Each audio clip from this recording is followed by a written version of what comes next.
Hello friends, तो कैसे हैं आप लोग। तो फ्रेंड्स, आज मैं आपको बीपीएससी टीआरई थर्ड का जो री एग्ज़ाम हुआ था उसके प्रीवियस ईयर क्वेश्चन कराने वाला हूं। तो जितने भी क्वेश्चन आपके बीपीएससी टीआरई थर्ड के री एग्ज़ाम में पूछे गए थे उसका मैं क्वेश्चन आज यहां पर कराऊंगा डिटेल डिस्कशन के साथ। तो ये सेशन आप लोग कंप्लीट देखना, क्योंकि यहां पर मैं आपको डिटेल डिस्कशन कराऊंगा। और आप जानते ही हो कि आपके एग्ज़ाम में जो है उसी टॉपिक से, जो टॉपिक से क्वेश्चन पूछा गया है उस टॉपिक से क्वेश्चन पूछने का चांस ज़्यादा होता है। तो इसलिए यहाँ पर मैं कंप्लीट डिटेल डिस्कशन दूंगा सारे टॉपिक का, तो आप लोग कंप्लीट सेशन जरूर ज्वाइन करोगे। तो चलो फ्रेंड्स, आज मैं आप लोगों को एक एक करके सारे क्वेश्चन को यहाँ पर डिस्कस कर लेता हूँ। तो फ्रेंड्स, हमारा फर्स्ट क्वेश्चन है, बिहार का उग्र कृषक नेता कौन था। तो बिहार का उग्र कृषक नेता कौन था, बता दो आप लोग। स्वामी सहजानंद सरस्वती, राजेंद्र प्रसाद, राजकुमार शुक्ल, इनमें से कोई नहीं, एक से अधिक। तो देखो, बिहार का उग्र कृषक नेता जो था वो राजकुमार शुक्ल हो जाते हैं, राजकुमार शुक्ल।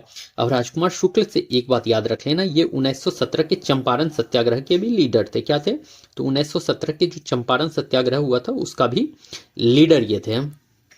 1917 के चंपारण सत्याग्रह के लीडर थे आपके राजकुमार शुक्ल। राजेंद्र प्रसाद से याद रख लेना आप लोग, इंडिया डिवाइडेड, एक इनका बुक का नाम रख लेना, India divided, India divided book का नाम याद रख लेना डॉक्टर राजेंद्र प्रसाद से। और ये हमारे क्या हो जाते हैं, तो फर्स्ट जो होते हैं प्रेसिडेंट हो जाते हैं डॉक्टर राजेंद्र प्रसाद। एंड अंतरिम सरकार में खाद्य एवं कृषि मंत्री थे। अंतरिम सरकार में क्या थे, तो खाद्य एवं क्या थे, कृषि मंत्री अंतरिम सरकार में थे। आपको ये भी पॉइंट जरूर याद रख लेना है मेरे भाई। स्वामी सहजानंद सरस्वती की बात करी गई है तो इनसे एक पत्रिका याद रख लेना, हुंकार। स्वामी सहजानंद सरस्वती से एक पत्रिका हुंकार याद रख लेना। और एक याद रख लेना आप लोग, अखिल भारतीय किसान सभा, अखिल भारतीय किसान सभा। तो अखिल भारतीय किसान सभा का गठन किसने किया है, तो स्वामी सहजानंद सरस्वती ने। अखिल भारतीय किसान सभा का गठन स्वामी सहजानंद सरस्वती ने करा है। कब? तो 1936 के साथ आपको याद रख लेना है, 1936। ओके फ्रेंड्स, तो देखो यहाँ पर मैं भी जितने भी क्वेश्चन या फिर ऑप्शन आ रहे हैं मैं सभी का डिटेल करा रहा हूं आपको, तो अच्छे से देख लेना, सेशन इंपॉर्टेंट हो जाएगा। और सारे क्वेश्चन आपके बीपीएससी टीआरई थर्ड के री एग्जाम के हैं। मानव आंख की फोकस दूरी में परिवर्तन निम्नलिखित में किसके कारण होता है। तो फोकस दूरी में जो परिवर्तन होता है वो कॉर्निया सिलियरी मसल्स के कारण होता है। किसके कारण? तो सिलियरी मसल्स के कारण जो है फोकस दूरी में परिवर्तन होता है। अगर कोर्निया की बात करी जाए तो कोर्निया जो है भाई, नेत्र दान के समय जो है ना कोर्निया ही दान करा जाता है। जो नेत्र दान के समय, जब नेत्र दान किया जाता है तो कोर्निया ही दान करा जाता है। इसको ध्यान में जरूर रखिएगा, पूछा जा सकता है। कोर्निया जो है टेम्पर ग्लास के रूप में कार्य करता है, टेम्पर ग्लास के तरह कार्य करता है आपका कोर्निया। ओके।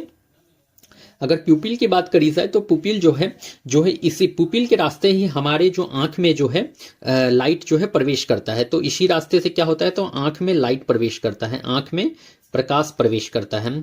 आंख में अगर प्रकाश की एंट्री होती है तो वो पुपिल के रास्ते ही होती है। ओके, प्रकाश प्रवेश करता है तो प्यूपिल के रास्ते ही आंख में जो है प्रकाश प्रवेश करता है, ध्यान में रख लेना। अगर इसके प्यूपिल के रेडियस की बात करी जाए, व्यास की बात करी जाए भाई, तो ये 2.3 सेंटीमीटर है। कितना? तो 2.3 सेंटीमीटर जो है प्यूपिल का आपका व्यास हो जाता है। इसको ध्यान में जरूर रख लेना आप लोग। अगर आंख से आप लोग देख लो तो मैं आंख से कुछ पॉइंट्स आपको यहाँ पर बता देता हूँ। आंख जो है किसके तरह काम करता है भाई, तो ये उत्तल लेंस के तरह काम करता है आपका आंख, उत्तल लेंस के तरह। तो उत्तल लेंस के तरह आंख काम करता है, इसको ध्यान में रख लीजिएगा। और इमेज जो बनता है आंख में, आपका इमेज जो बनता है वो हमेशा कहां पर बनता है, तो रेटिना में बनता है। इमेज कहां पर बनता है, तो रेटिना में बनता है। और रेटिना में इमेज कैसा बनता है, तो हमेशा जो बनेगा वो छोटा बनेगा, वास्तविक बनेगा और उल्टा बनेगा। वास्तविक बनेगा, वास्तविक और क्या बनेगा, उल्टा बनेगा। तो आपसे पूछा जा सकता है कि इमेज कहां पर बनता है आंख में, तो आंख में इमेज हमेशा रेटिना पर बनेगा। और कैसा बनेगा, तो छोटा, वास्तविक और उल्टा बनेगा। इतना आप लोग जरूर ध्यान में रख लोगे। तो आई होप कितना दूर आपका क्लियर हो गया होगा। तो पूरा आप लोग अपने कॉपी में राइट डाउन जरूर कर लेना। नवनीकरण ऊर्जा का स्रोत है, तो भाई नवनीकरण ऊर्जा का स्रोत कौन सा है, तो बता दो कौन सा स्रोत है। नाभिक ईंधन, पेट्रोलियम, कोयला, इनमें से कोई नहीं, एक से अधिक। तो भाई यहाँ पर उपयुक्त में से कोई नहीं, इनमें से कोई नहीं यहाँ करेक्ट होने वाला है। नवनीकरण ऊर्जा का स्रोत क्या है, तो इसमें से कोई नहीं है भाई। नवनीकरण ऊर्जा और अनवनीकरण ऊर्जा के बारे में आपको मैं यहाँ पर थोड़ा बता देता हूँ। नवनीकरण और एक साइड में लिख लो अनवनीकरण, नवनीकरण। थोड़ा स्पेस का दिक्कत था, इसीलिए मैंने दो क्वेश्चन को जो है एक जगह पर ही लिया है, एक ही पेज पर लेने का कोशिश करा है। तो यहां पर आप लोग देख लोगे थोड़ा मैनेज करके। तो नवनीकरण में क्या होता है भाई, तो नवनीकरण ये होता है कि ये कभी खत्म ना हो, और अगर खत्म भी हो तो इजली से बनाया जा सके, कभी खत्म ना हो, और अगर खत्म भी हो ना तो इजली से बन जाए, उसे ही नवनीकरण ऊर्जा का स्रोत कहते हैं। अब नवनीकरण ऊर्जा का स्रोत में क्या क्या आ जाएगा एग्जाम्पल में याद रख लेना आप लोग, जैसे सौर ऊर्जा, तो ये सब क्या है, तो नवनीकरण है। पवन ऊर्जा ये क्या है, तो नवनीकरण है। जल ऊर्जा ये क्या है, नवनीकरण है। अगर जैव द्रव्य ऊर्जा पूछ ले तो ये भी क्या है भाई, तो ये भी नवनीकरण ऊर्जा है। तो ऐसे सोर्स जो कभी खत्म ना हो और अगर खत्म भी हो तो इजिली बन जाए, उसे ही नवनीकरण ऊर्जा का स्रोत कहा जाता है। ओके, आई होप क्लियर हो गया होगा। अगर अनवनीकरण ऊर्जा की बात करी जाए तो भाई ये खत्म होने पर बन ना सके, खत्म हो तो बनना बहुत दिक्कत हो, ठीक है, ये खत्म हो जाए, और खत्म हो जाए तो बनने में जो है इसमें काफी समय लग जाता है, लाखों लाख वर्ष लग जाते हैं, लाखों लाख वर्ष लग जाते हैं बनने में, उसे ही अनवनीकरणीय ऊर्जा का स्रोत कहते हैं। तो भाई इसमें जैसे कि आप लोग के नाभिक के ईंधन है, ये अनवनीकरणीय ऊर्जा का स्रोत है। नाभिक के ईंधन ये क्या है, यह अनवनीकरणीय ऊर्जा का स्रोत है। अगर पेट्रोलियम है तो पेट्रोलियम भी अनवनीकरणीय ऊर्जा का स्रोत है, याद रख लीजिएगा। अगर कोयला है तो कोयला भी अनवनीकरणीय ऊर्जा का स्रोत है। तो ये सभी क्या है, तो अनवनीकरणीय ऊर्जा के स्रोत हो जाते हैं, इसको ध्यान में जरूर रख लीजिएगा। मृदा का पलवार करना संबंधित है, तो मृदा की उर्वरकता एवं स्वास्थ्य की बढ़ोतरी बिल्कुल करेक्ट है। मृदा की नमी को बनाए रखना, खरपतवार को बढ़ाने से रोकने, इनमें से कोई नहीं, एक से अधिक। तो इसका करेक्ट आंसर होगा एक से अधिक के साथ आपको जाना है, एक से अधिक। Okay, next. कितने लोग 26 जनवरी 1950 से 2024 के प्रारंभ तक बिहार के मुख्यमंत्री रहे हैं?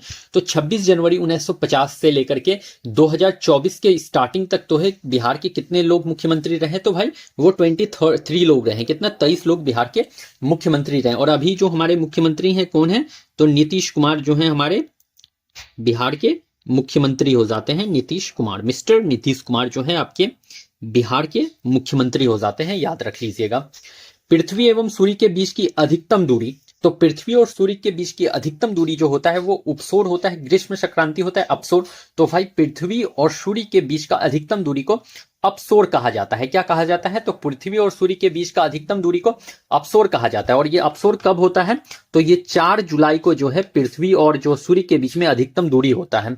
और अधिकतम दूरी कितना होता है भाई, तो वो होता है 15.2 करोड़ किलोमीटर। कितना, तो 15.2 करोड़ किलोमीटर। इसको याद जरूर रख लीजिएगा, 4 जुलाई को अपसौर होता है। अगर उपसौर की बात करी जाए तो पृथ्वी और सूर्य के बीच में न्यूनतम दूरी, पृथ्वी और सूर्य के बीच में भाई न्यूनतम दूरी जो है उसे ही उपसौर कहा जाता है। न्यूनतम दूरी, तो पृथ्वी और सूर्य के बीच में न्यूनतम दूरी को उपसौर कहा जाता है। और उपसौर कब होता है, तो 3 जनवरी को उपसौर होता है। 3 जनवरी को उपसौर होता है। और न्यूनतम दूरी कितना होता है, तो 14.7 करोड़ किलोमीटर। कितना, तो 14.7 करोड़ किलोमीटर जो है उपसौर होता है न्यूनतम दूरी। पृथ्वी का सूर्य से न्यूनतम दूरी कितना है, तो 14.7 करोड़ किलोमीटर। ये सब कॉपी में जरूर लिख लोगे।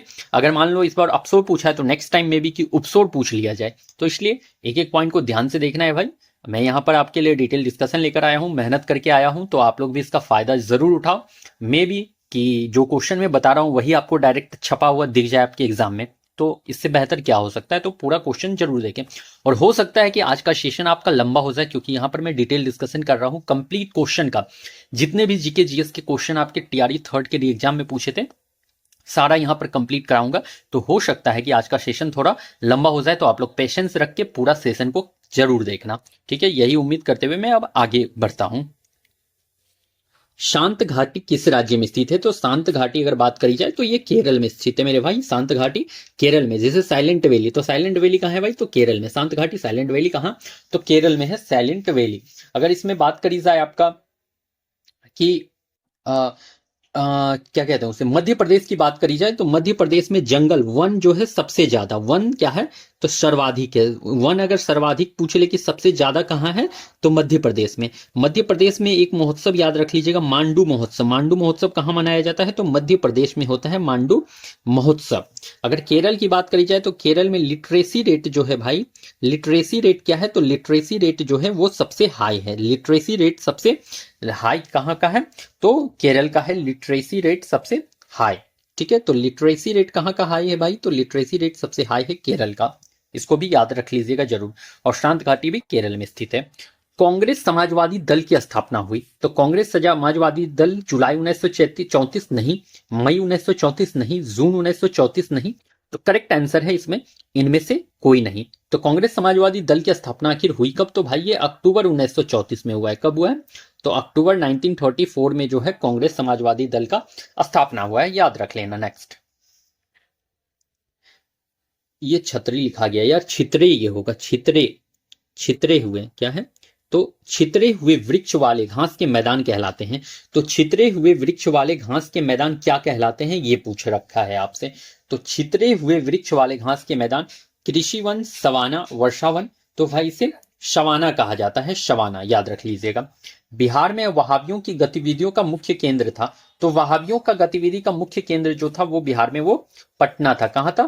तो वहाबी आंदोलन आपका स्टार्ट कहां से हुआ है? तो पटना से हुआ है। इसको भी जरूर याद रख लीजिएगा। अगर पटना में बात करी जाए तो पटना में लोकसभा की सीटें कितनी है? तो लोकसभा का 2 सीट है। अगर पटना में पूछा जाए कि पटना जिला में कितने लोकसभा के सीट है, तो 2 लोकसभा के सीट है। अगर यहां पर विधानसभा के सीट पूछ लिया जाए कि विधानसभा का पटना में कितना सीट है, तो विधानसभा का 14 सीट है आपके पटना जिला में।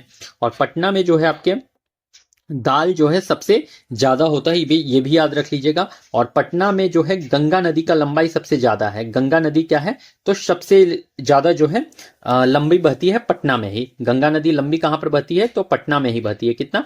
तो 99 किलोमीटर। तो गंगा नदी सबसे ज्यादा लंबा कहां बहती है? तो पटना में 99 किलोमीटर। चंपारण से तो आपको याद रख लेना है 1917। और इसमें जो है नेता आपको याद रख लेना है, लीडर आपके राजकुमार शुक्ल, राजकुमार शुक्ल, राजकुमार शुक्ल को याद रख लीजिएगा आप लोग चंपारण से। ओके फ्रेंड्स, जगदीशपुर से आप लोग याद रख लीजिएगा वीर कुंवर सिंह को, वीर कुंवर सिंह को याद रख लीजिएगा जगदीशपुर से। और इन्होंने जो है 1857 की क्रांति में जो है जगदीशपुर से नेतृत्व करा था। 1857 की क्रांति में जगदीशपुर से किसने नेतृत्व किया है? तो वीर कुंवर सिंह ने नेतृत्व करा है 1857 की क्रांति में, कुंवर सिंह। ओके नेक्स्ट, राष्ट्रीय उद्यान में सुरक्षा दी जाती है। तो भाई संपूर्ण पारिस्थितिकी तंत्र को जो है राष्ट्रीय उद्यान में सुरक्षा दी जाती है, यही करेक्ट होने वाला है। नेक्स्ट, ज्वालामुखी क्रिया की अंतिम प्रतीक है। तो ज्वालामुखी क्रिया का अंतिम प्रतीक जो है क्रेटर है, धुआंरे है, गीजर। तो ज्वालामुखी क्रिया का जो अंतिम प्रतीक होता है वो क्या होता है, ये यहां पर आपसे पूछ रखा है कि ज्वालामुखी का अंतिम प्रतीक। तो भाई वो होता है आपका धुआंरे, जिसे कि वाती मुख भी कहा जाता है, धुआंरे है। ओके, और एक धुआंरा आप लोग याद रख लीजिएगा, धुआंरा एक कटमई में है। कटमई में एक धुआंरा है, कटमई, जहां कटमई, ठीक है, अलास्का में। कटमई एक धुआंरा है जो कि अलास्का में सिचुएटेड है, कटमई। ओके फ्रेंड, अगर क्रेटर की बात करी जाए तो क्रेटर जो है ये ज्वालामुखी का सबसे ऊपरी मुंह है, सबसे ऊपरी मुंह है आपका क्रेटर। ज्वालामुखी का सबसे ऊपरी मुंह जो होता है, जो मेन उसका मुंह होता है, ऊपरी मुंह, वो क्रेटर होता है, ध्यान में रखिएगा। गीजर की बात करी जाए तो गीजर जो है गर्म जल का ये एक सोर्स है। गर्म जल का क्या है भाई? तो गर्म जल का स्रोत है गीजर। तो गर्म जल का एक सोर्स है गीजर। और एक गीजर आप लोग याद रख लीजिएगा, old faithful geyser, old faithful geyser. तो ओल्ड फेथफुल गीजर कहां पर है? तो ये आपके yellow stone national park USA में सिचुएटेड है। Yellow stone national park, yellow stone national park जो कि आपके यूएसए में है, अमेरिका में सिचुएटेड है। तो yellow stone national park USA में सिचुएटेड है, जहां पर आपका ओल्ड फेथफुल गीजर है। ओके फ्रेंड्स, इतना दूर याद रख लीजिएगा आप लोग। नेक्स्ट, प्रथम गोलमेज सम्मेलन के समय भारत का गवर्नर जनरल था। तो प्रथम गोलमेज सम्मेलन हुआ कब है? तो भाई ये हुआ है आपके 1930 में। प्रथम गोलमेज सम्मेलन 1930, और गवर्नर जनरल उस समय तो लॉर्ड इरविन को याद रख लीजिएगा, लॉर्ड इरविन। अगर गोलमेज सम्मेलन की बात करी जाए तो गोलमेज सम्मेलन टोटल कितना हुआ था? तो 3 देखने को मिला था। गोलमेज सम्मेलन कितना? तो 3 गोलमेज सम्मेलन हुआ था आपका टोटल। गोलमेज सम्मेलन कितना? 3। पहला गोलमेज सम्मेलन कब हुआ था? तो 1930। पहला गोलमेज सम्मेलन 1930, दूसरा 1931 और तीसरा जो है 1932 में हुआ था। कब कब हुआ था? 1930, 1931 और 1932 में। अगर इसमें पूछ लिया जाए कि ये हुआ कहां था भाई, तो ये हुआ था आपके लंदन के सेंट जेम्स पैलेस में, लंदन के सेंट जेम्स पैलेस में, सेंट जेम्स पैलेस में। तो लंदन में हुआ था आपका गोलमेज सम्मेलन। और कहां पर? तो लंदन के सेंट जेम्स पैलेस में गोलमेज सम्मेलन हुआ था। अगर आपसे पूछ ले कि वह कौन सा गोलमेज सम्मेलन था जिसमें जो है महात्मा गांधी ने भाग लिया था, तो भाई दूसरा गोलमेज सम्मेलन जो था जिसमें महात्मा गांधी ने भाग लिया, तो दूसरा गोलमेज सम्मेलन जिसमें गांधी जी ने क्या किया था, गांधी जी ने भाग लिया था, भाग लिया। तो आपसे पूछा जा सकता है वह कौन सा गोलमेज सम्मेलन था जिसमें कांग्रेस ने भाग लिया था। तो दूसरा गोलमेज सम्मेलन जो कि 1931 में हुआ था, उसमें जो है महात्मा गांधी ने भाग लिया था, याद रख लीजिएगा। बट यहां पर जब सांप्रदायिक पंचांग की बात हुई तो यहां से गांधी जी वापस लौट गए थे और ये गोलमेज सम्मेलन अधूरा रह गया था। तो दूसरा गोलमेज सम्मेलन 1931 गांधी जी ने भाग लिया, लेकिन जो है यहाँ पर सांप्रदायिक पंचाट की बात हो गई तो गांधी जी बीच में से ही छोड़ के चले आए और ये भी गोलमेज सम्मेलन अधूरा रह गया था। इसको भी ध्यान में जरूर रख लेना है। तो 3 गोलमेज सम्मेलन हुए थे भाई, इसको भी याद जरूर रख लेंगे आप लोग। नेक्स्ट, हवा की गुणवत्ता एवं वायु प्रदूषण नियंत्रण में एसपीएम प्रयोग होता है। एसपीएम से तात्पर्य है, तो भाई ये एसपीएम जो होता है निलंबित कणिका तत्व जो होता है यही होता है, मतलब इंग्लिश में कहते हैं उसे सस्पेंडेड पार्टिकुलेट मैटर। क्या कहते हैं? तो suspended particulate matter, SPM suspended particulate matter. Okay next, निम्न में से बिहार में सबसे पुरानी नदी घाटी परियोजना कौन सी है? तो बिहार में सबसे पुरानी नदी घाटी परियोजना, तो बिहार में सबसे पुरानी नदी घाटी परियोजना जो है वो आपका सोन नदी घाटी परियोजना नहीं, कोसी नदी घाटी परियोजना नहीं, दामोदर नदी घाटी परियोजना। दामोदर नदी घाटी परियोजना सबसे पुरानी नदी घाटी परियोजना है, इसको ध्यान में आप लोगों को रखते हुए चलना है। तो क्या है? तो दामोदर नदी घाटी परियोजना। और ये किस नदी पर बना हुआ है? तो दामोदर नदी पर बना हुआ है, दामोदर। और भाई ये जो है झारखंड और वेस्ट बंगाल की एक परियोजना थी। क्या थी? झारखंड और वेस्ट बंगाल की एक परियोजना थी। ठीक है। और अगर बात करी जाए यहाँ पर कोसी नदी घाटी परियोजना, तो ये किस नदी पर बनी हुई है? तो कोसी नदी पर बनी हुई है। और ये कहाँ की परियोजना है? तो बिहार में है ये परियोजना। कोसी नदी की एक परियोजना है जो बिहार में सिचुएटेड है। ओके फ्रेंड्स, निम्न में से कौन सा एक भूकंप गंभीर और विध्वंसकारी है? तो वह कौन सा भूकंप है? भूकंप तो गंभीर और विध्वंसकारी है, तो भ्रंश मूलक भूकंप, प्लूटेनिक भूकंप, नेक्स्ट है आपका क्या? तो ज्वालामुखी भूकंप, इनमें से कोई नहीं, एक से अधिक। तो भाई ये भ्रंश मूलक भूकंप जो होता है वो सबसे खतरनाक होता है, डेंजरस होता है। अगर भूकंप की तीव्रता नापी जाती है तो तीव्रता किस में नापी जाती है बताओ तो आप लोग भूकंप का? तो भाई ये रिक्टर स्केल में नापा जाता है आपका भूकंप का तीव्रता, रिक्टर स्केल में। किस में? तो रिक्टर स्केल में क्या है? भूकंप का तीव्रता नापा जाता है। तो भूकंप का तीव्रता अगर नापने की बात हुई हो तो भूकंप का तीव्रता किस में? रिक्टर स्केल में नापा जाता है। ब्रह्म समाज का प्रभाव मुख्यतः सीमित था, तो ब्रह्म समाज का प्रभाव जो था वो सीमित था दोनों ग्रामीण शहरी शिक्षित वर्ग तक नहीं, शहरी शिक्षित वर्ग तक। तो बिल्कुल यही करेक्ट होने वाला है, शहरी शिक्षित वर्ग तक जो था ब्रह्म समाज का जो प्रभाव जो वो सीमित था। अगर ब्रह्म समाज की स्थापना की बात करी जाए तो ये 1828 में जो है ब्रह्म समाज का स्थापना हुआ है। और किसके द्वारा? तो राजा राम मोहन रॉय के द्वारा। राजा राम मोहन रॉय के द्वारा जो है ब्रह्म समाज का स्थापना हुआ था। राजा राम मोहन रॉय के द्वारा ब्रह्म समाज का स्थापना हुआ था, याद रख लीजिएगा। अगर राजा राम मोहन रॉय की बात करी जाए भाई तो राजा राम मोहन रॉय ही वो शख्स थे जिन्होंने आत्मीय सभा का गठन किया। आत्मीय सभा का गठन किया था कब? तो 1815 में। आत्मीय सभा का गठन कब किया है राजा राम मोहन राय ने? 1815 में। नेक्स्ट याद रख लीजिएगा, हिंदू कॉलेज का भी इन्होंने स्थापना किया था, हिंदू कॉलेज जिसका 1817 में इन्होंने स्थापना करा था, हिंदू कॉलेज का 1817 में। और एक याद रख लीजिएगा वेदांता कॉलेज, तो भाई वेदांत कॉलेज का कब स्थापना करा है? तो वेदांत कॉलेज का 1825 में इन्होंने स्थापना करा था। ओके, अगर राजा राम मोहन राय को राजा की उपाधि किसने दी ये पूछा जाए तो राजा की उपाधि जो है अकबर द्वितीय ने दी थी। किसने? तो राजा की उपाधि अकबर द्वितीय ने दी थी। किसने? तो अकबर द्वितीय ने दी थी राजा राम मोहन राय को राजा की उपाधि। अगर राजा राम मोहन राय का पत्रिका पूछ ले आपसे कि इनके 2 मैगजीन का नाम बता दो तो भाई मैगजीन याद रख लेना, संवाद कौमुदी, संवाद कौमुदी, और एक याद रख लेना मिरातुल अखबार। तो संवाद कौमुदी और मिरातुल अखबार जो है राजा राम मोहन राय का पत्रिका। और संवाद कौमुदी किस भाषा में? तो बंगला भाषा में लिखा जाता था संवाद कौमुदी। और मिरातुल अखबार तो भाई ये फारसी भाषा में लिखा जाता था। तो बंगला भाषा में संवाद कौमुदी और मिरातुल अखबार फारसी भाषा में। ओके फ्रेंड्स, नेक्स्ट, रेगिस्तान में पाई जाने वाली जंतु कहलाते हैं। तो रेगिस्तान में पाए जाने वाले जंतु डेजर्टी मेलिया नहीं, डेजर्टी मल्स नहीं, डेजर्टी कॉलस। तो भाई डेजर्टी कॉलस कहते हैं। रेगिस्तान में पाए जाने वाले जंतु को डेजर्टी कॉलस कहा जाता है। अगर बात करी जाए कि नमकीन पौधे किस जगह पर होते हैं, अगर आपसे पूछ ले कि नमकीन जगह पर जो पौधे होते हैं तो उसे क्या कहा जाता है, तो नमकीन जगह पर जो पौधे होते हैं उन्हें जो है हेलोफाइट्स कहा जाता है। क्या कहते हैं? तो हेलोफाइट्स। तो नमकीन जगह पे जो पौधे होते हैं उसे क्या कहते हैं, तो हेलोफाइट्स। अगर पूछ ले कि छायादार जगह पे जो पौधे होते हैं, छायादार जगह पे जो पौधे होते हैं उन्हें क्या कहते हैं, तो छायादार जगह पे जो पौधे होते हैं उन्हें साइकोफाइट्स कहा जाता है। क्या कहा जाता है, तो साइकोफाइट्स। फाइट्स। तो छायादार जगह पे जो पौधा होता है उसे साइकोफाइट्स। अगर आपसे पूछ ले कि जो पौधे जल को पसंद करते हैं, जल में जो पौधे होते हैं, मतलब कि जल प्रेमी कह सकते हो यार, तो जल में जो पौधे होते हैं उसे हाइड्रोफाइट्स कहा जाता है। हाइड्रोफाइट्स, तो हाइड्रोफाइट्स जो है जल में हो जाता है। और अगर आपसे पूछ ले कि जो रेगिस्तान में जो पौधे होते हैं, मतलब कि रेगिस्तान वाले पौधे, रेगिस्तानी पौधे, तो रेगिस्तान में जो पौधे होते हैं उसे क्या कहते हैं, तो उसे क्या कहते हैं, ज़ेरोफाइट्स कहा जाता है। क्या कहा जाता है, ज़ेरोफाइट्स। ज़ेरोफाइट्स, ठीक है, ज़ेरोफाइट्स। अगर आपसे पूछ ले क्या कहता हूं उसे, सूर्य सूर्य मतलब सूर्य के प्रकाश में जो पौधे होते हैं, सूर्य के प्रकाश के जो मतलब पौधे होते हैं, सूर्य प्रेमी पौधे अगर पूछ ले आपसे, मतलब कि सूर्य के प्रकाश में ऐसे जो पौधे होते हैं उसे क्या कहते हैं, सूर्य प्रेमी पौधे, तो उसे हेलियोफाइट्स याद रख लीजिएगा। हेलियोफाइट्स। Heliophytes, okay. नेक्स्ट, निम्न में से किस में टंगस्टन का प्रयोग किया जाता है, तो टंगस्टन का प्रयोग विद्युत बल्ब, तो यही करेक्ट होने वाला है भाई। विद्युत बल्ब कुचालक नहीं होगा, धातु निष्कर्षण नहीं होगा, तो विद्युत बल्ब करेक्ट है यहां पर।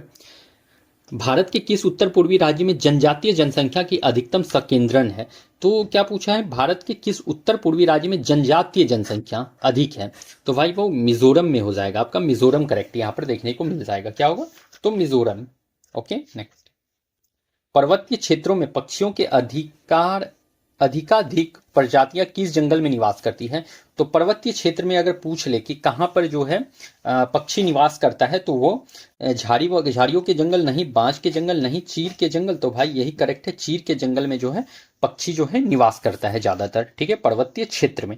ये सब आप लोग अपने दिमाग में सेट कर लेना, मे बी कि टीआरई 4 में रिपीट होता हुआ दिख जाए क्वेश्चन, क्योंकि अब दौर चल चुका है रिपीट होने का बीपीएससी टीचर में, तो हो सकता है कि बीपीएससी टीआरई 4 में यहां से भी क्वेश्चन रिपीट हो जाए, क्योंकि स्टार्ट हो चुका है, तो मे बी स्टार्ट हुआ है तो हो सकता है यहां से ही रिपीट हो जाए।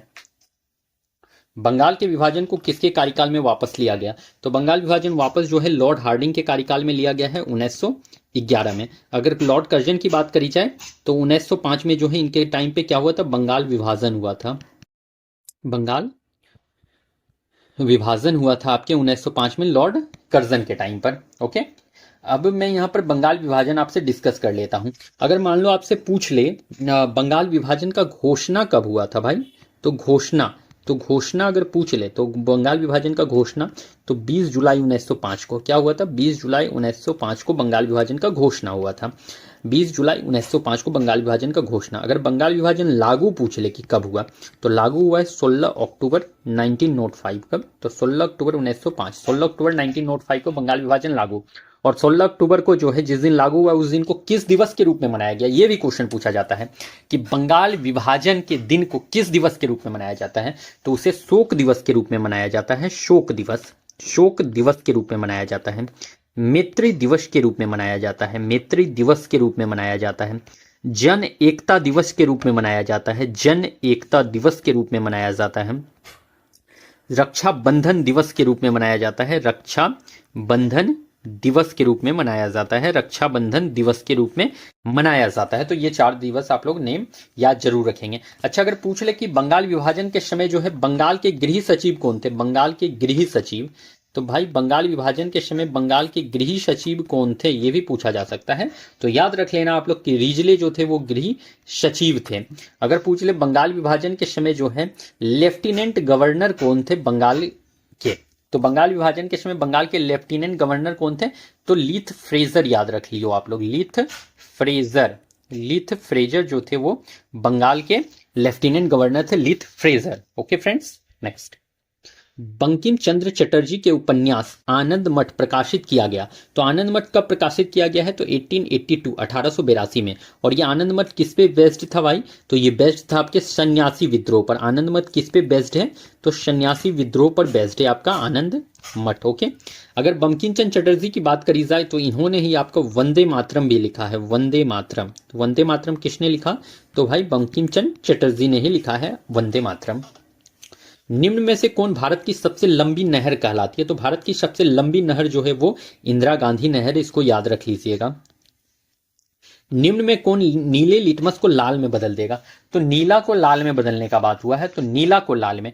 अगर देख लो, मैं एक ट्रिक आपको बता देता हूं। देखो, बेस जो होता है, जो बेस होता है वो रेड लिटमस को ब्लू में चेंज करता है। तो BRB बेस जो है वो रेड लिटमस को किस में? तो ब्लू में चेंज करता है। तो बेस रेड लिटमस को ब्लू में चेंज करता है। BRB आप लोग याद रखें, बेस जो है रेड लिटमस को ब्लू में चेंज करता है। तो ये बेस का काम है, बेस का, ठीक है। तो ये किसका काम है? तो बेस का काम है। बेस क्या कहता है? तो रेड लिटमस को ब्लू में चेंज करता है। यहां पर क्या आपसे पूछा है? नीले लिटमस को लाल में बदल देगा। तो नीला लिटमस को क्या करेगा? लाल में बदलेगा, ये पूछा है। तो नीला लिटमस को लाल में कौन बदलेगा? तो जब बेस जो है लाल लिटमस को ब्लू में बदलता है, तो यहां पर कोई ऐसा एसिड होगा जो कि नीला को लाल में बदलेगा, यही ना होगा जी। तो नीला लिटमस को लाल में बदलेगा, तो कोई इसका मतलब एसिड है वहां पर। तो भाई यहां पर जो करेक्ट आंसर हो जाएगा वो सिरका हो जाएगा। सिरका आपका जो है करेक्ट आंसर होगा। बेकिंग सोडा का घोल नहीं, वॉशिंग सोडा का घोल नहीं, इनमें से कोई नहीं, एक से अधिक। तो भाई सिरका जो होता है आपका, विनेगर जिसे कहते हो, वो आपके नीले लिटमस को लाल में बदल देगा। और जो मैंने ये ट्रिक बताया है BRB वाला, इसको ध्यान में रखिएगा, इजिली आंसर निकल जाएगा। वायुमंडल में ऑक्सीजन का वृहद एवं उच्च स्रोत है। समुद्री पौधे के प्रकाश संश्लेषण नहीं। अच्छा, समुद्री पौधे के प्रकाश संश्लेषण, हाँ यही तो है यार, यही तो करेक्ट होने वाला है। वायुमंडल में ऑक्सीजन का वृहद एवं उच्च स्रोत क्या है? तो समुद्री पौधे के प्रकाश संश्लेषण। घास के मैदान तो नहीं, और जंगल के पौधे के प्रकाश संश्लेषण नहीं। नेक्स्ट, निम्न राष्ट्रीय उद्यानों में कौन सा सुमेलित नहीं है? सुमेलित नहीं है, ये क्वेश्चन तो मैं देख रहा हूं यार कि रिपीट हो रहा है, बार बार आपके रिपीट हो रहा है एग्जाम में, तो मे भी TRE 4 में रिपीट हो जाए। तो भगवान महावीर, तो बिहार में है भगवान महावीर, तो सुमेलित नहीं है। और BPSC में आपको यही नहीं पे ध्यान देना है। तो सुमेलित नहीं है, तो बिल्कुल करेक्ट यही वाला सुमेलित आपका नहीं है। तो भगवान महावीर आखिर है कहां पर? भगवान महावीर वन्य जीव अभ्यारण्य जो आपके गोवा में स्थित है। कहां है भगवान महावीर वन्य जीव अभ्यारण्य? तो गोवा में स्थित है, गोवा में, गोवा, ठीक है। तो गोवा याद रख लीजिएगा आपका भगवान महावीर वन्य जीव अभ्यारण्य को।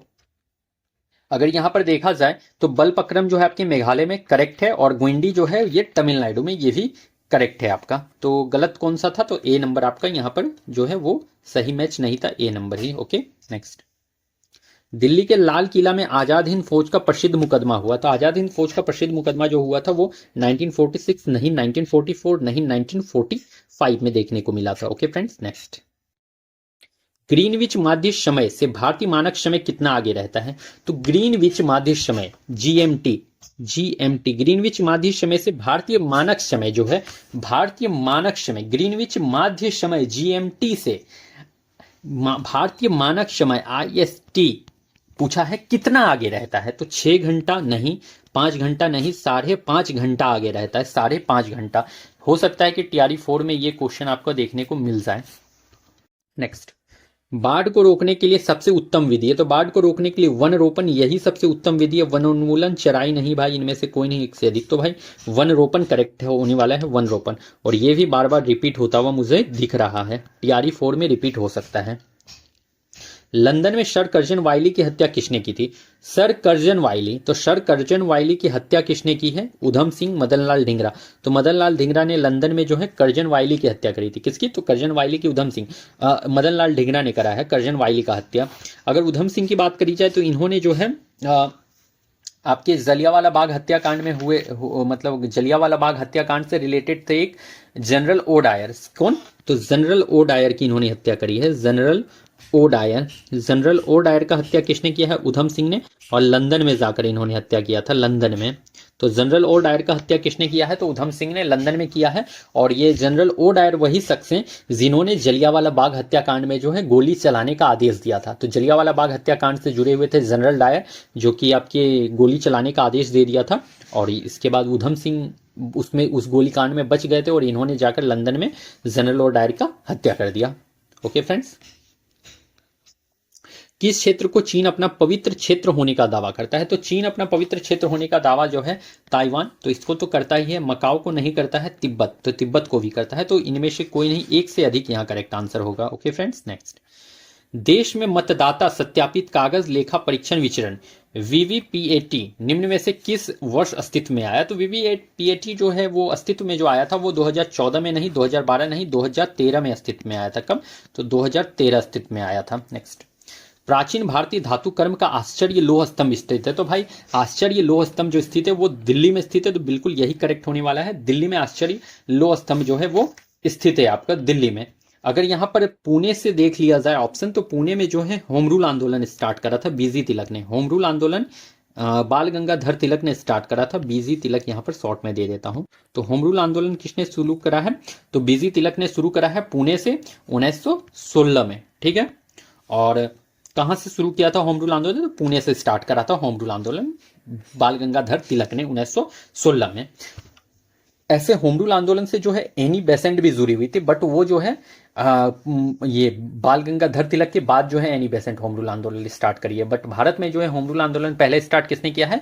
तो बाल गंगाधर तिलक ने करा है, पुणे से करा है, 1916 में करा है।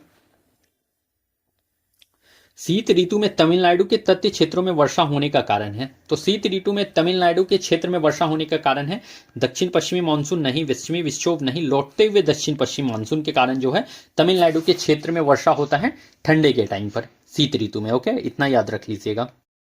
अम्लीय वर्षा के लिए प्रदूषक है। तो अम्लीय वर्षा के लिए SO2 CO2 भाई, तो यहां पर दोनों है, SO2 भी है CO2 भी है, मतलब क्या एक से अधिक यहाँ करेक्ट आंसर आपको देखने को मिल जाएगा। अगर अम्लीय वर्षा की बात हुई है तो मैं यहाँ कंप्लीट अभी एसिड रेन ही आपसे डिस्कस कर लेता हूँ। तो एसिड रेन, तो भाई एसिड रेन जो है ये होता है H2SO4 और HNO3 के कारण, H2SO4 और HNO3 सल्फ्यूरिक एसिड और नाइट्रिक एसिड के कारण जो है एसिड रेन होता है। और एसिड रेन जो है भाई ये पत्थर में कोढ़ कुष्ठ का कारण है, पत्थर में कोढ़ कुष्ठ का कारण है, कोढ़ कुष्ठ, पत्थर में जो कोढ़ और कुष्ठ का कारण क्या है? तो एसिड रेन है। और एसिड रेन जो है जलाशय में जो क्या करता है? तो जलाशय में क्या करता है? एसिडिटी मतलब एसिड का मात्रा बढ़ा देता है, जल में एसिड बढ़ा देता है, अम्लीयता बढ़ा देता है, एसिड बढ़ा देता है। तो क्या करता है? जलाशय में जो है एसिड बढ़ा देता है, अम्लीयता बढ़ा देता है, एसिड रेन। अगर आपसे पूछ ले कि ताजमहल का पीला रंग क्यों है? तो ताजमहल का जो पीला रंग है वो एसिड रेन के वजह से है। ताजमहल का पीला रंग जो है वो एसिड रेन के वजह से है। अगर आपसे पूछा जाए कि झीलों का हत्यारा किसे कहा जाता है? झीलों का हत्यारा, तो भाई झीलों का हत्यारा जो आपके एसिड रेन को कहा जाता है। झीलों का हत्यारा, झीलों का हत्यारा एसिड रेन को कहा जाता है। इसको भी जरूर याद रख लीजिएगा। अम्ल वर्षा को झीलों का हत्यारा कहा जाता है। ओके फ्रेंड्स, एसिड रेन के वजह से जो है ना पेड़ पौधा में नेक्रोसिस नाम का बीमारी देखने को मिलता है। नेक्रोसिस पेड़ पौधा में होता है, नेक्रोसिस, ठीक है। मतलब इसमें क्या होता है? तो टिश्यू का हानि होता है। नेक्रोसिस में क्या होता है? तो उत्तक का हानि, मतलब कि टिश्यू का क्या होता है? लॉस होता है, टिश्यू का हानि होता है, टिश्यू का लॉस होता है। उत्तक की हानि को नेक्रोसिस कहा जाता है और ये पेड़ पौधा में देखने को मिल जाता है एसिड रेन की वजह से। इतना पॉइंट्स को जरूर आप लोग ध्यान में रख लेना आप लोग। 1885 में भारतीय राष्ट्र कांग्रेस की स्थापना किसने की? तो 1885 भारतीय राष्ट्र कांग्रेस का स्थापना 1885, पहले तो यही याद रख लेना। गोपाल कृष्ण गोखले नहीं, दादा भाई नौरोजी नहीं, सुरेंद्रनाथ बनर्जी नहीं, इनमें से कोई नहीं यहाँ करेक्ट होगा। तो स्थापना किसने करा था भाई? तो स्थापना A.O. ह्यूम ने करा था। किसने? तो A.O. ह्यूम ने करा था। कब करा था? तो 1885 में करा था। कब? 1885 में करा था। और वो भी कब? तो दिसंबर 1885 में हुआ था, ठीक है। तो 1885 में आपको याद रख लेना है कि क्या कहते हैं, कांग्रेस का स्थापना A.O. ह्यूम ने करा था। अगर 1885 का जो पहला अधिवेशन हुआ था उसका अगर अध्यक्ष पूछ ले कि अध्यक्ष कौन था, अध्यक्ष, तो अध्यक्ष अगर पूछ ले तो W.C. बनर्जी के साथ चले जाइएगा, वैमोश चंद्र बनर्जी के साथ जो है पहले अध्यक्ष के साथ चला जाइएगा, ठीक है। अगर आपसे पूछा जाए कि 1885 का पहला अधिवेशन जो हुआ था उसका प्रस्तावित स्थान क्या था? प्रस्तावित स्थान, प्रस्तावित स्थान, तो देखो एक्चुअली जो ये होने वाला था ये पुणे में होने वाला था, ठीक है। बट वहां पर प्लेग महामारी फैल गया, इसीलिए हुआ कहां पर? तो ये जो है मुंबई के ग्वालियर टैंक मैदान में हुआ था। मुंबई के ग्वालियर टैंक मैदान में हुआ, मुंबई के ग्वालियर टैंक मैदान में, टैंक मैदान में हुआ था। तो भाई देखो जो पहला अधिवेशन था 1885 का पहला अधिवेशन ये होने वाला था कहाँ? तो पुणे में होने वाला था। बट पुणे में जो है प्लेग महामारी फैल गया जिसकी वजह से ये पुणे में न होकर मुंबई के ग्वालियर टैंक मैदान में हुआ था पहला अधिवेशन। और पहला अधिवेशन में कितने प्रतिनिधि ने भाग लिया? तो 72 प्रतिनिधि ने भाग लिया था आपके पहला अधिवेशन में। और इसमें 9 प्रस्ताव पारित हुए थे, 9 प्रस्ताव जो है पारित हुए थे, 9 प्रस्ताव पारित हुए थे। और 9 प्रस्ताव पारित होने के बाद दादा भाई नौरोजी ने एक प्रस्ताव पारित किया था कि भारतीय राष्ट्र संघ का नाम बदलकर भारतीय राष्ट्र कांग्रेस किया जाएगा। तो 9 प्रस्ताव पारित होने के बाद दादा भाई नौरोजी ने दादा भाई नौरोजी ने एक प्रस्ताव पारित किया था, जिसमें था क्या, जो भारतीय राष्ट्रीय संघ का नाम है, भारतीय राष्ट्रीय संघ का नाम बदलकर भारतीय राष्ट्र कांग्रेस किया जाए। भारतीय राष्ट्रीय संघ का नाम बदलकर क्या होगा, तो भारतीय राष्ट्रीय कांग्रेस किया जाए। भारतीय राष्ट्रीय क्या किया जाए, कांग्रेस किया जाए। ठीक है, तो इसको कंप्लीट आप लोग लिख लीजिएगा अच्छे ढंग से। तो दादा भाई नौरोजी किसने प्रस्तावित किया था भारतीय राष्ट्रीय कांग्रेस नाम करने के लिए, तो भारतीय राष्ट्र कांग्रेस के लिए जो कहा था वो दादा भाई नौरोजी की वजह से हुआ था, और इन्होंने जो है भारतीय राष्ट्र संघ से नाम बदलकर भारतीय राष्ट्र कांग्रेस किया दादा भाई नौरोजी की वजह से। ओके फ्रेंड्स, 22 अप्रैल को मनाए जाने वाले पृथ्वी दिवस का संबंध है। तो पहली बात यही याद रख लियो आप लोग कि 22 अप्रैल को क्या मनाया जाता है, तो पृथ्वी दिवस, और इसका संबंध किससे है, तो यहां पर देख लो क्या है, पृथ्वी ग्रह पर नाभिक के हथियारों के उपयोग पर प्रतिबंध, वातावरण से संबंधित जागरूकता। तो यही करेक्ट है, वातावरण से संबंधित जागरूकता से आपका पृथ्वी दिवस रिलेटेड है। अगर 22 मार्च की बात करी जाए तो 22 मार्च को जल दिवस मनाया जाता है, जल दिवस, वाटर डे मनाया जाता है। और 22 मार्च को ही बिहार दिवस भी मनाया जाता है, बिहार दिवस भी जो है 22 मार्च को मनाया जाता है, ये भी जरूर याद रख लीजिएगा। निम्न में कौन एक वनस्पतिक हार्मोन है, तो प्लांट हार्मोन की बात करी गई है यहाँ पर। क्या पूछा है आपसे, तो भाई प्लांट हार्मोन की बात करी गई है यहाँ पर, प्लांट हार्मोन की। और प्लांट हार्मोन आपके लिए इंपॉर्टेंट हो जाता है, ये तो क्वेश्चन में इंपॉर्टेंट कह देता हूँ, प्लांट हार्मोन। और टोटल जो प्लांट हार्मोन होते हैं वो 7 होते हैं। प्लांट हार्मोन कितने, 7। कौन कौन से, तो देखो पहला तो प्लांट हार्मोन है ऑक्सिन, याद रख लीजिएगा ऑक्सिन, कॉपी में लिख लीजिए आप लोग पूरा। दूसरा याद रख लीजिएगा जिब्रेलिन, जिब्रेलिन, प्लांट हार्मोन में पहला ऑक्सिन, दूसरा जिब्रेलिन। थर्ड याद रख लीजिएगा साइटोकाइनिन, साइटोकाइनिन, साइटोकाइनिन। फोर्थ याद रख लीजिएगा ट्राउमोटिन, ट्राउमेटिन, ठीक ना, फोर्थ याद रख लीजिएगा ट्राउमेटिन। फिफ्थ याद रख लीजिएगा आप लोग फ्लोरीजेंस, फ्लोरीजेंस, फ्लोरीजेंस, फिफ्थ याद रख लीजिएगा फ्लोरीजेंस। सिक्स्थ याद रख लीजिएगा abscisic acid, abscisic acid, abscisic acid, जिसे शॉर्ट में ABA भी कह देता है, ABA, तो एब्सिसिक एसिड।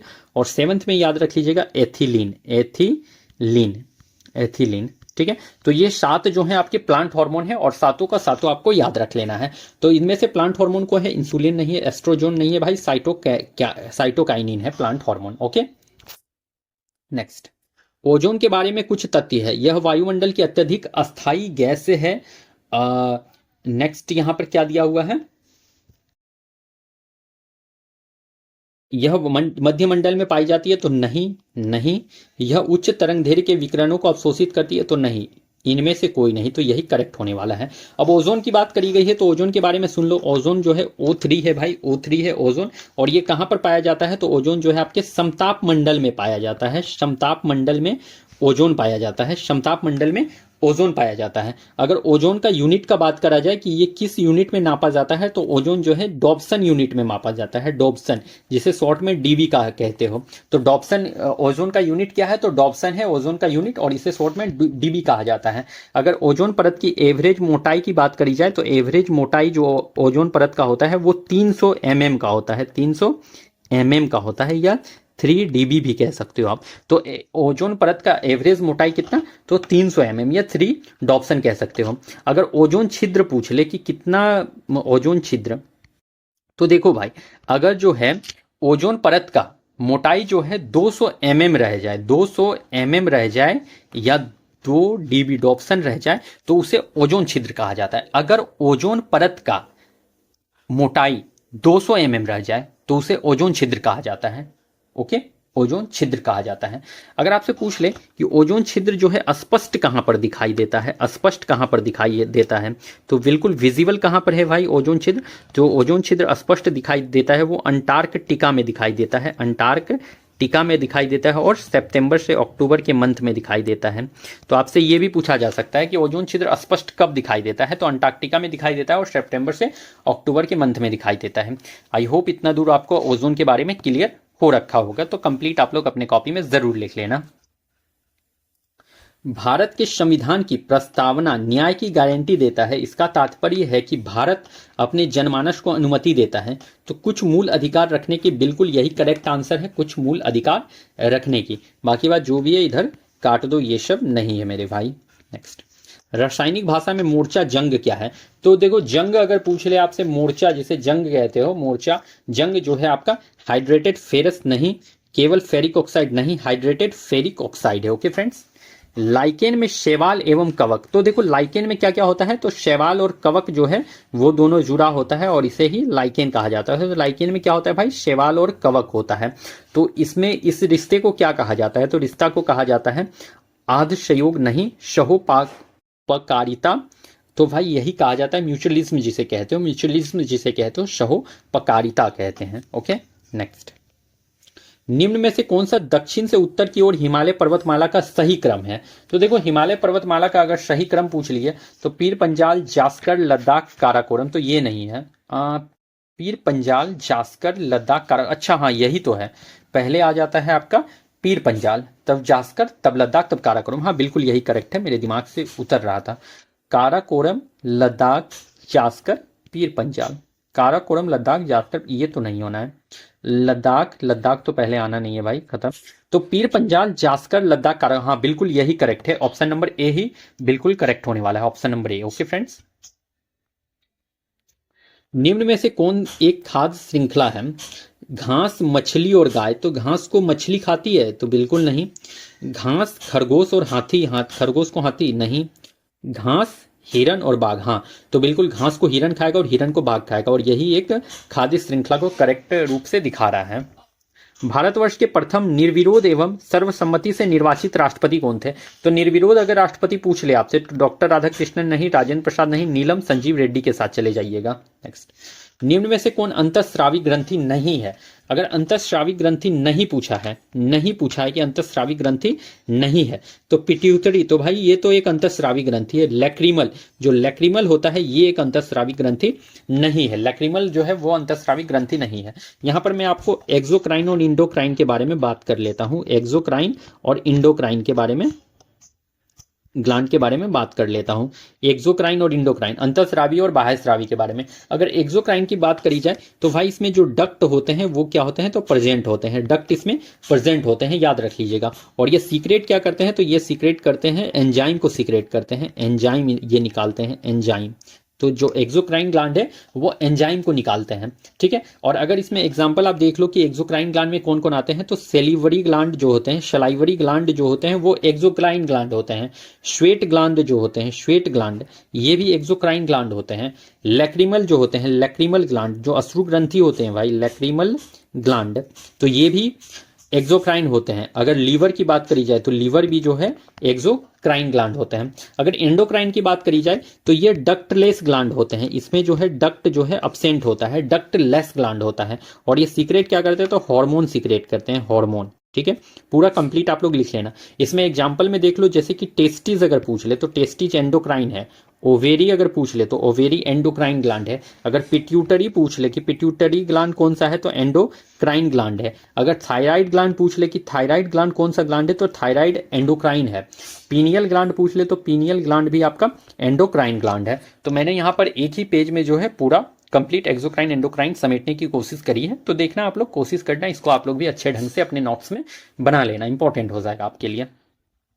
निम्न में कौन 1953 में राज्य पुनर्गठन आयोग के सदस्य थे?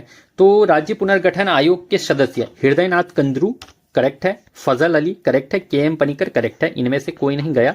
एक से अधिक यहां पर करेक्ट आंसर, मतलब तीनों संबंधित थे आपके राज्य पुनर्गठन आयोग से। Okay friends. नेक्स्ट, कारगिल किस नदी के किनारे स्थित है? तो कारगिल जो है भाई वो सुरू नदी के किनारे स्थित है। निम्न में से किस फसल को नदी में नहीं उगाया जा सकता है? तो नदी में नहीं उगाया जा सकता कमल, मखाना, सिंघाड़ा। उपयुक्त में से इनमें से कोई नहीं, एक से अधिक। तो नदी में नहीं उगाया जा सकता है, तो इसमें उपयुक्त में से एक से अधिक चले जाना। नेक्स्ट, निम्न में से कौन सा है कि नीचे दिए गए शब्दों का एक अर्थपूर्ण क्रम प्रदर्शित करता है? अच्छा, इसमें जो कहा है कि ये आपको मतलब कि अरेंज करना है आपको इसमें। तो देखो अरेंज करना है तो पहले जो आपका आ जाएगा तो क्या आएगा, पहले तो पहले देखो विज्ञापन निकलेगा, पहले क्या निकलेगा भाई, तो पहले विज्ञापन निकलेगा, पहले विज्ञापन निकल जाएगा आपका। उसके बाद क्या होगा, विज्ञापन निकलने के बाद आप लोग क्या करोगे, तो आवेदन कर दोगे, आवेदन करोगे। उसके बाद क्या करोगे, आपका जो है साक्षात्कार होगा। क्या होगा, तो साक्षात्कार होगा भाई, साक्षात्कार होगा, मतलब कि इंटरव्यू होगा आपका। उसके बाद क्या होता है, उसके बाद आपका चयन होगा। क्या होगा, तो दो, ये क्या हो गया, एक दो, यहाँ पर तीन, तो साक्षात्कार हो जाएगा। उसके बाद आपका क्या होगा, तो चयन हो जाएगा। उसके बाद क्या होगा, तो चयन हो जाएगा। और लास्ट में क्या हो जाएगा, आपका नियुक्ति हो जाएगा। तो पहले विज्ञापन निकलेगा, तब आवेदन करोगे, आवेदन के बाद आपका साक्षात्कार होगा, इंटरव्यू होगा। उसके बाद क्या होगा, तो चयन होगा। उसके बाद नियुक्ति आपको मिल जाएगा। ओके फ्रेंड्स, बायोगैस का प्रमुख घटक कौन सा है, तो बायोगैस का प्रमुख घटक मीथेन हो जाता है। और बायोगैस को ही गोबर गैस भी कहा जाता है, गोबर गैस। तो गोबर गैस भी कहा जाता है बायोगैस को, इसका प्रमुख घटक मीथेन होता है। अच्छा, अगर आपसे एक मैं आपको ट्रिक बता देता हूं, अगर जितने भी नेचुरल टाइप की गैस हो जाएंगे, अगर जितने कुछ भी नेचुरल टाइप का जितना भी गैस हो जाएगा, नेचुरल गैस जितना भी हो जाएगा, तो नेचुरल गैस जितना भी हो जाएगा उसमें मेन गैस जो है मीथेन हो जाएगा। वो सीएनजी हो चाहे पीएनजी हो, सभी में मेन गैस क्या हो जाएगा, मीथेन हो जाएगा। तो जिसमें भी नेचुरल आपको शब्द देखने को मिल जाए, piped natural gas, CNG, compress natural gas, तो जितने भी नेचुरल गैस होंगे सभी का मेन गैस क्या होगा, मीथेन होगा। ये एक ट्रिक है आपके लिए, तो ट्रिक को याद रखिएगा, इजिली आप हेल्प मिलेगा आपको आपके एग्जाम में। महात्मा गांधी के राजनीतिक गुरु, तो भाई राजनीतिक गुरु महात्मा गांधी के गोपाल कृष्ण गोखले हो जाते हैं। सूखी बर्फ है तो ठोस ऑक्सीजन, ठोस कार्बन डाइऑक्साइड, तो ठोस कार्बन डाइऑक्साइड जो है सूखी बर्फ है। वायुमंडल अपनी अधिकतम ऊर्जा प्राप्त करता है, तो वायुमंडल अपना अधिकतम ऊर्जा कहां से प्राप्त करता है, लघु पार्थिव विकिरण तरंगों से नहीं, सूर्य से नहीं, दीर्घ पार्थिव विकिरण तरंगों से। उल्टा एवं सीधा दोनों प्रकार के पारिस्थितिकी पिरामिड किसमें पाया जाता है, तो भाई देखो उल्टा और सीधा पिरामिड पूछ लिया है, तो उल्टा और सीधा जो है पिरामिड जो ये मिलेगा, ये किस में मिलेगा, तो देखो जीव भार का पिरामिड, तो इसमें उल्टा और सीधा रहता है। ऊर्जा का पिरामिड में तो हमेशा सीधा रहेगा, हमेशा सीधा। और उसके बाद संख्या का पिरामिड, इसमें भी जो है उल्टा और सीधा दोनों होता है। तो यहां पर करेक्ट आंसर क्या हो जाएगा, तो उपयुक्त में से एक से अधिक। तो यहां पर उल्टा और सीधा दोनों टाइप का पिरामिड अगर पूछ ले, तो जीव भार का पिरामिड में भी देखने को मिलता है और संख्या का पिरामिड में भी रहता है। और ऊर्जा का पिरामिड क्या है, तो सीधा पिरामिड है। अगर आपसे पैर का पिरामिड पूछ ले कि पैर का जो पिरामिड होता है वो कैसा होता है, तो पैर का पिरामिड हमेशा सीधा होता है। अगर पूछा जाए कि जैव द्रव्य, तो सीधा और उल्टा दोनों होता है। अगर ग्रासलैंड का पूछ ले, ग्रासलैंड का पिरामिड आपसे पूछ ले कि कैसा होता है, तो ग्रासलैंड का पिरामिड हमेशा सीधा होता है। यहां पर पिरामिड की बात हुई है, तो एक क्वेश्चन आप लोग जरूर ध्यान में रखना कि ऊर्जा का 10% का नियम किसने दिया, तो ऊर्जा का 10% नियम, ऊर्जा का 10% नियम। और ऐसे मैंने ये ऊर्जा का 10% नियम पीछे डिस्कस भी करा है डिटेल में एक किसी वीडियो में, ठीक है। तो अगर आप लोग पूरा इसको देखना चाहते हो तो उस वीडियो को देख लेना। तो ऊर्जा का 10% का नियम किसने दिया है, तो लिंडेमैन के द्वारा दिया गया था, लिंडेमैन के द्वारा दिया गया था। ऊर्जा का 10% नियम लिंडेमैन के द्वारा दिया गया। ये भी क्वेश्चन इंपॉर्टेंट हो सकता है आपके एग्जाम के व्यू से, ओके, इसलिए मैंने यहां पर डील कर दिया। विद्युत फ्यूज किस प्रभाव कर कार्य करता है, तो विद्युत फ्यूज की बात करी है, तो विद्युत धारा का चुंबकीय प्रभाव नहीं, विद्युत धारा का तापीय प्रभाव, इसमें जो है विद्युत फ्यूज काम करता है। भारत देश की अधिकतम अंतर्राष्ट्रीय सीमा है, तो भाई देखो भारत के साथ जो है ना 7 पड़ोसी देश जो है सीमा साझा करते हैं, 7 देश जो है सीमा साझा करते हैं। इसके लिए मैं आपको एक ट्रिक दे देता हूं, तो भाई एक ट्रिक है, बचपन में MBA, बचपन में MBA, बौ से याद रख लेना बांग्लादेश, बौ से याद रख लेना बांग्लादेश, चौ से याद रख लेना चाइना या चीन, पौ से याद रख लेना पाकिस्तान, ठीक है। 9 से याद रख लेना नेपाल, M से याद रख लेना म्यांमार, B से याद रख लेना भूटान, और A से याद रख लेना अफगानिस्तान। तो भाई यहां पर देखो 7 जो है पड़ोसी देश जो इंडिया के साथ सीमा साझा करते हैं। बचपन में MBA ट्रिक है। और सबसे लंबा जो है अधिक लंबा जो है सीमा साझा करता है वो बांग्लादेश के साथ साझा करता है भारत, ठीक है। और अगर सबसे छोटा पूछ ले कि सबसे छोटा सीमा साझा किस देश के साथ करता है, तो अफगानिस्तान के साथ। तो भारत सबसे छोटा सीमा साझा करता है वो अफगानिस्तान के साथ। तो भारत सबसे छोटा सीमा साझा किसके साथ, अफगानिस्तान के साथ। और सबसे बड़ा सीमा साझा बांग्लादेश के साथ करता है। नेक्स्ट, सोनार तकनीक का प्रयोग होता है हिमशैल का पता लगाने में, समुद्र की गहराई का पता लगाने में, पानी के नीचे पहाड़ियों का पता लगाने। तो यहाँ पर आपको एक से अधिक जो है यहाँ पर करेक्ट देखने को मिल रहा है, इसलिए एक से अधिक के साथ चले जाइए। निम्न में से कौन भारत के प्रधानमंत्री थे जब 73वां एवं 74वां संविधान संशोधन अस्तित्व में आया? तो 73वां संविधान संशोधन मतलब कि पंचायत का गठन की बात करी गई है। तो यहाँ पर एक्चुअली पूछा है आपके पंचायत के गठन के समय और नगर निगम के गठन के समय, यही पूछा गया है इनडायरेक्टली। तो पंचायत के गठन के समय और नगर निगम के गठन के समय कौन जो थे प्रधानमंत्री थे आपके भारत के? एच.डी. देवगौड़ा, चंद्रशेखर, पीवी नरसिम्हा राव। तो पीवी नरसिम्हा राव थे। Okay friends. वाहन के साइड में ट्रैफिक देखने के लिए किस प्रकार के दर्पण का प्रयोग होता है? तो देखो, वाहन के साइड में जो होता है वो उत्तल लेंस होता है, कॉन्वेक्स लेंस होता है। क्या होता है? तो कॉन्वेक्स लेंस होता है वाहन के साइड में। एक खाद्य श्रृंखला में कौन से पोषक स्तर का ऊर्जा स्तर सबसे अधिक है? तो ऊर्जा स्तर सबसे अधिक पूछ लिया है, तो ऊर्जा स्तर जो है सबसे अधिक जो होता है वो आपके उत्पादक का होता है। किसका? तो प्रोड्यूसर का होता है ऊर्जा स्तर सबसे ज्यादा। तो प्रोड्यूसर, उत्पादक का ऊर्जा स्तर सबसे ज्यादा होता है। तब ना भाई, जब आपके ऊर्जा स्तर एक में सबसे ज्यादा रहता है प्रोड्यूसर में, तब तो दूसरा कोई उसे खाता है तो उसमें 10% का ट्रांसफर होता है। फिर जब उसे कोई खाता है तो उसमें 10% का ट्रांसफर होता है। तो सबसे ज्यादा ऊर्जा स्तर किसमें है? तो उत्पादक में है, प्रोड्यूसर में है। ध्यान में रख लीजिएगा। क्योंकि मान लो कि अगर आपका एक पेड़ पौधा है, ठीक है, उसे एक बकरी ने खाया, ठीक है, बकरी ने खाया, तो बकरी ने खाया, और जब जब पेड़ पौधा को बकरी ने खाया तो ऊर्जा का ट्रांसफर हुआ इसमें, बकरी में, तो 10% ट्रांसफर हुआ। और जब बकरी को खाया एक बाघ ने, बकरी को क्या खाया? तो एक बाघ ने खाया, तो बकरी को जब बाघ ने खाया तो बाघ में कितना गया ऊर्जा? तो 10% गया। तो ऊर्जा का ट्रांसफर कितना हुआ बाघ में? तो 10% का ट्रांसफर हुआ। तो इसीलिए तो सबसे अधिक ऊर्जा किसमें है? तो प्रोड्यूसर में है। किसमें सबसे ऊर्जा अधिक है? तो प्रोड्यूसर, उत्पादक में सबसे अधिक ऊर्जा है, याद रख लीजिएगा। निम्न में से किस संविधान संशोधन ने भारत न्यायपालिका को संसद के अधीन बना दिया?